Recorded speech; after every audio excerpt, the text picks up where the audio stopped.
Kemarin saya dikasih daftar, Pak, ini daftar sekian puluh perusahaan yang melanggar, yang mau dicabut izinnya. Silakan Bapak pelajari. Saya bilang saya nggak mau lihat itu karena saya takut ada teman saya di situ. Prabowo, 1 tahun jadi presiden, berapa kali saya mau disogok? Presiden Prabowo Subianto mengaku pernah berkali-kali hendak disogok saat menjabat sebagai kepala negara sejak setahun terakhir. Namun, Prabowo tetap teguh untuk menegakkan peraturan sesuai dengan kepentingan bangsa dan negara, sebagaimana tertuang dalam pasal 33 Undang-Undang Dasar, UUD 1945 bahwa kekayaan alam harus dikuasai negara yang digunakan untuk kemakmuran rakyat. Aku 1 tahun aja ya jadi presiden. Geleng-geleng kepala juga saya. Berapa kali saya mau disogok, bolak-balik datang. Minta ini, minta itu, Kata Prabowo saat menghadiri panen raya dan pengumuman swasembada beras yang digelar di Kabupaten Karawang, Jawa Barat, Rabu, 7 Januari 2026. Tegakkan peraturan, tegakkan sesuai dengan kepentingan bangsa dan negara. Saya tidak ikut-ikut yang lain-lain. Imbuh dia, Prabowo menyerahkan proses hukum bagi para pelanggar itu ke penegak hukum. Ia bahkan tidak mau melihat daftar perusahaan-perusahaan yang melanggar, karena khawatir mengenal orang-orang dalam daftar pelanggar. Kemarin saya dikasih daftar, Pak, ini daftar sekian puluh perusahaan yang melanggar, yang mau dicabut izinnya. Silakan Bapak pelajari.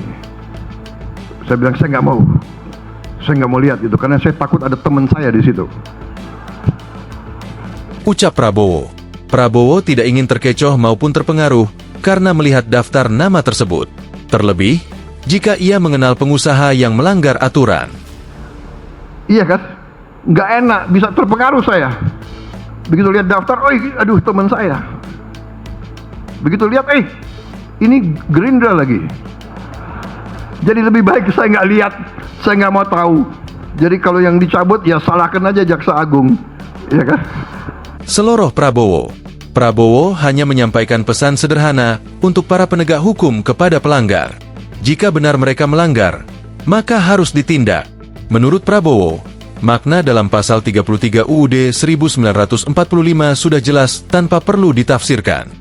Memang kalian menteri-menteri kalian diangkat, ya kan? Kalian diangkat untuk dihujat. Nggak apa-apa. Saya nggak mau baca, karena saya nggak mau terpengaruh. Kemarin ada menteri, Papa ini, tolong Papa pelajari ini, Pak. Ini ada nama-namanya. Jangan. Saya takut ada teman saya di situ, atau ada anggota Gerindra. Iya kan? Kalau sekarang saya bilang saya nggak tahu. Saya serahkan ke aparat penegak hukum. Mereka tanya, Pak, ada apa petunjuk?